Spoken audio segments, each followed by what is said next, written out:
మేము కేరళలో తీసుకున్న హౌస్ వచ్చేసి ఇదే అనమాట. చాలామంది మెసేజ్ చేస్తున్నారు. అక్క మీరు కేరళలో తీసుకున్న హౌస్ టూర్ చేయండి అని. సో, అది కూడా పెడతానండి. ఇంకా మీకైతే నార్మల్‌గా చూపిస్తున్నాను బయట. ఎంత బావుందో అసలు. ఇంకొక 2 డేస్ ఉంటే చాలా బావుండు అనిపించింది.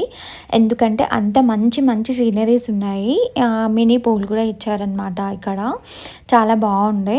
ఇంకా మేము ఆ రోజు నైట్ ఇక్కడికి రీచ్ అయిన తర్వాత ఆ రోజు నైట్ అంతా వర్షం వస్తానే ఉంది.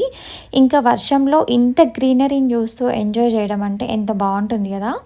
మేమింకా ఆఫ్టర్‌నూన్ 12కి అట్లా స్టార్ట్ అయ్యే టైంకి గూడా వర్షం కొంచెం పడుతూ ఉంది. ఇంకా మార్నింగ్ టైంలో మాత్రం ఇట్లా చల్లగా ఉందనమాట. ఎంత బావుందో అసలు ఆ క్లైమేట్ కానీ, ఆ గ్రీనరీ గానీ చాలా బావుండే.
మార్నింగ్ బ్రేక్‌ఫాస్ట్ ప్రిపేర్ చేసుకొని అందరం తినేసి ఫుడ్ కూడా ఆఫ్టర్‌నూన్‌కి ప్యాక్ చేసుకున్నాము. సో, అందరం ఇలా రెడీ అయిపోయామన్నమాట. గ్రూప్ ఫోటో దిగడానికి ముందుకొచ్చేసాం. ఇక్కడ సతీష్ అన్న బటర్ మిల్క్ తాగుతున్నాడు. తాగుతూ ఏం చేస్తున్నాడో చాలా హెల్తీ అని వదినకి కూడా తాగిపించడానికి ట్రై చేస్తున్నాడు. సో, ఈ బ్యూటిఫుల్ మొమెంట్‌ని నేను మిస్ అవ్వద్దు అని చెప్పేసి ఇది కూడా పోస్ట్ చేస్తున్నాను.